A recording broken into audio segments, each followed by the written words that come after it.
ಇತ್ತೀಚೆಗೆ ಮಂಗಳೂರಿನ ದೈವಸ್ಥಾನವೊಂದರಲ್ಲಿ ಕ್ರಿಶ್ಚಿಯನ್ ಧರ್ಮಕ್ಕೆ ಸೇರಿದಂಥ ಯುವಕನಿಂದ ದೈವ ನರ್ತನ ಸೇವೆಯನ್ನು ಮಾಡಿಸಲಾಗಿದೆ ಎನ್ನುವಂಥ ಒಂದು ಗಂಭೀರ ಆರೋಪವನ್ನು ಪಂಬದ ಸಮುದಾಯಕ್ಕೆ ಸೇರಿದಂಥ ಡಾಕ್ಟರ್ ರತಿ ಅವರು ಮಾಡಿದರು. ಈ ವಿಚಾರಕ್ಕೆ ಸಂಬಂಧಪಟ್ಟಂತೆ ಇದೀಗ ಆ ಒಂದು ದೈವ ನರ್ತನ ಸೇವೆಯನ್ನು ಮಾಡಿದಂಥ ಗಣೇಶ್ ಪಂಬದ ಇದರ ಜೊತೆಗೆ ಅವ್ರ ಜೊತೆಗೆ ಬಂಟನಾಗಿ ದೈವ ನರ್ತನ ಸೇವೆಯನ್ನು ಮಾಡಿದಂಥ ಅವರು ಕೂಡ ಇದ್ದಾರೆ. ಸೊ ಅವ್ರನ್ನ ಮಾತಾಡಿ ಸರ್, ಮೊದಲನೇದಾಗಿ ತಮ್ಮ ಮೇಲೆ ಆರೋಪ ಮಾಡಿದ್ರು, ಅಂದರೆ ತಾವೇ ಕ್ರಿಶ್ಚಿಯನ್ ಧರ್ಮಕ್ಕೆ ಸೇರಿದಂಥ ಒಬ್ಬ ಯುವಕನಿಗೆ ದೈವ ನರ್ತನ ಸೇವೆಗೆ ಅವಕಾಶ ಮಾಡಿಕೊಟ್ಟಿದ್ದೀರಿ, ಎಲ್ಲ ಗೊತ್ತಿದ್ದಂಥವ್ರು ಈ ರೀತಿಯಾಗಿ ಮಾಡಿದ್ದಾರೆ ಅನ್ನೋಂಥ ಆರೋಪ. ಸೊ ತಮ್ಮ ಸ್ಪಷ್ಟನೆ ಏನು ಅಂತೇಳಿ? ನಾನು ಅದೇ ಮೊದಲು ಕಳೆದಂಥ ಜಾರಂದಯ್ಯ ದೇವಸ್ಥಾನದಲ್ಲಿ ಆ ನೇಮ ಕಟ್ಟುವ ಜವಾಬ್ದಾರಿ ನನಗೆ ಕೊಟ್ಟಿದ್ದಾರೆ. ಚಿಪ್ಪಾರು ಗಣೇಶ ನೀವು ಕಟ್ಟಬೇಕು, ನಿಮ್ಮ ಟೀಮು ಬಂದು ಕಟ್ಟಬೇಕಂತ.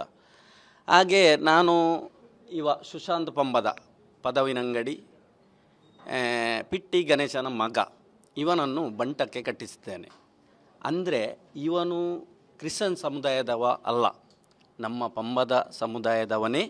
ಮಾತ್ರ ಇಲ್ಲಿ ಮಾತ್ರ ಅವನು ಫಸ್ಟ್ ಕಟ್ಟುವುದಲ್ಲ, ಅಲ್ಲಿ ಈ ಜಾರಂದಾಯ ದೇವಸ್ಥಾನದಲ್ಲಿ ನಾನು ಫಸ್ಟ್ ನೇಮ ಕಟ್ಟಿಸುವುದವನು. ಆದರೆ ಅವನು ಬೇರೆ ಬೇರೆ ದೊಡ್ಡ ದೊಡ್ಡ ಕ್ಷೇತ್ರಗಳಲ್ಲಿ ಎಲ್ಲ ನಮ್ಮ ದೊಡ್ಡ ದೊಡ್ಡ ಕಲಾವಿದರ ಒಟ್ಟಿಗೆ ಸೇರಿ ಅವನು ದೊಡ್ಡ ದೊಡ್ಡ ನೇಮ ಕಟ್ಟಿದ್ದಾನೆ. ಹಾಗೂ ಬಂಟ ಸಹ ದೈವದ ನೇಮ ನರ್ತನ ಸೇವೆ ಸಹ ಮಾಡಿದ್ದಾನೆ. ಅಂತೂ ನಾನು ಆ ಕ್ಷೇತ್ರಕ್ಕೆ ಏನು ಅಪಚಾರ, ಏನು ತೊಂದರೆ ಆಗುವ ರೀತಿಯಲ್ಲಿ ನಾವು ಯಾರು ಇವನು ಮತ್ತು ನಾವು ಯಾರು ನಡೆಯಲಿಲ್ಲ. ಕ್ರಿಶ್ಚಿಯನ್ ಸಮುದಾಯದವನು ಅವನು ಅಲ್ಲ. ಅವನ ತಾಯಿ ನಮ್ಮ ಕಾಸ್ಟಿಗೆ ಬಂದಿದ್ದಾರೆ. ಇವನ ತಂದೆಯನ್ನು ಪಿಟ್ಟಿ ಗಣೇಶನನ್ನು ಮದುವೆಯಾಗಿದ್ದಾರೆ. ಮತ್ತು ಇವನ ಅಣ್ಣ ಈ ರತಿ ಅಂತ ಹೇಳುವವರು ಮೊನ್ನೆ ಬಂಟಕ್ಕೆ ಕ್ರಿಶ್ಚಿಯನ್ ಸಮುದಾಯದವರನ್ನು ಕಟ್ಟಿಸಿದ್ದೀರಿ ಅಂತ ನಮ್ಮ ಮೇಲೆ ಆರೋಪ ಮಾಡಿದ್ದಾರೆ. ಇದು ಸುಳ್ಳು ಆರೋಪ.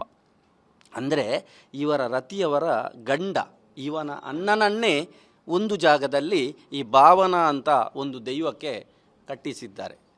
ತದನದ ಕಾಲ ಸ್ವಲ್ಪ ಕಾಲ ಕಳೆದು ನಂತರ ನಾವು ಇತ್ತೀಚೆಗೆ ಮೊನ್ನೆ ನಾನು ಸಹ ಇವನನ್ನು ಬಂಟಕ್ಕೆ ನೇಮ ಕಟ್ಟಿಸಿದ್ದಾನೆ. ನೇಮದ ನರ್ತನ ಸೇವೆ ಚಂದವಾಗಿ ಮಾಡಿದ್ದಾನೆ. ಅದಕ್ಕಂತಲೇ ಒಂದು ಕಟ್ಟುಪಾಡುಂಟು. ಒಂದು ದೈವದ ನೇಮ ಕಟ್ಟುವುದಾದರೆ ಅತ್ತನೇ ನಿಯಮಬದ್ಧವಾದ ಕ್ರಮಬದ್ಧವಾದ ಅಂತ ಒಂದು ಕಟ್ಟುಪಾಡುಂಟು.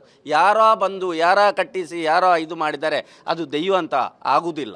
ನಮಗೆ ಒಂದು ಶಿಸ್ತುಬದ್ಧವಾದಂಥ ಒಂದು ಕ್ರಮ ಉಂಟು. ಆ ರೀತಿ ನಾವು ನಡೆದುಕೊಂಡು ಬಂದಿದ್ದೇವೆ. ಏನು ಅಲ್ಲಿಗೆ ಅಪಚಾರವಾಗಿ ಇದು ನಾವು ಮಾಡಲಿಲ್ಲ. ಇನ್ನೊಂದು ಅವರು ಹೇಳುವಂಥದ್ದು, ಈಗ ದೈವ ಒಂದೊಂದು ದೈವಕ್ಕೆ ಇಂತಿಂತ ಸಮುದಾಯದವರೇ ಕಟ್ಟಬೇಕು ಅನ್ನುವಂಥ ನಿಯಮ ಇದೆ.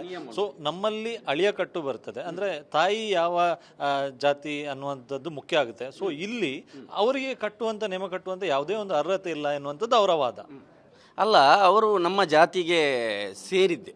ಅದರ ನಂತರ ಮದುವೆ ಆದ ನಂತರ ಅವರ ಇದನ್ನೆಲ್ಲ ಬಿಟ್ಟು ನಮ್ಮ ದೈವಾರಾಧನೆ ದೇವತಾರಾಧನೆ ಎಂಥ ಭಜನೆ ಇದು ಸಂಘ ಸಂಸ್ಥೆಗಳಲ್ಲಿ ಎಲ್ಲ ಸೇರಿ ಒಟ್ಟಿಗೆ ಸೇರಿಕೊಂಡು ಇಷ್ಟು ವರ್ಷ ಇಬ್ಬರು ಮಕ್ಕಳಿದ್ದಾರೆ. ಇಷ್ಟು ವರ್ಷ ನಡೆದುಕೊಂಡು ನಮ್ಮ ಪಂಬದ ಸಮುದಾಯ ಎಲ್ಲ ನಮ್ಮ ದೈವ ಎಲ್ಲೆಲ್ಲಿ ನರ್ತನ ಸೇವೆ ಆಗ್ತದೆ ಯಾರ್ಯಾರೆಲ್ಲ ಕರೆಯುತ್ತಾರೆ ಅವರ ಒಟ್ಟಿಗೆ ಹೋಗಿ ನರ್ತನ ಸೇವೆ ಮಾಡ್ತಾನೆ.